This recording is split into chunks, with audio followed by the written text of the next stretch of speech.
बिस्मिल्लाहिर्रहमानिर्रहीम। अस्सलामुअलैकुम। सिरात मुस्तकीम सऊदी न्यूज़ चैनल में आप सबको खुश आमदीद कहा जाता है।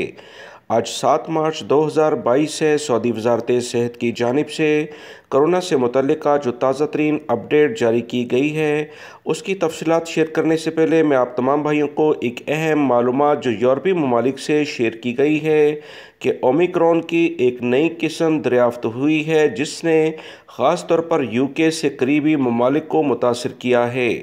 200 से ज़ायद फ़्लाइट्स एक ही दिन में कैंसिल भी हुई और यूरोपीय ममालिक में इस बारे में तशवीश पाई जाती है। सऊदी वज़ारत सेहत ने सऊदी अरब की जो रिपोर्ट शेयर की है उसके मुताबिक पिछले 24 घंटों के दौरान 114 अफराद कोरोना से मुतासर हो चुके हैं, जबकि 303 अफराद सेहतियाब भी हुए हैं। 88 अफराद की हालत काफ़ी ज़्यादा ख़राब है, जबकि एक शख्स का कोरोना की वजह से इंतकाल भी हो गया है। इन्ना लिल्लाहि व इन्ना इलैहि राजिऊन। वीडियो लाइक करके शेयर भी कीजिएगा। अस्सलामु अलैकुम।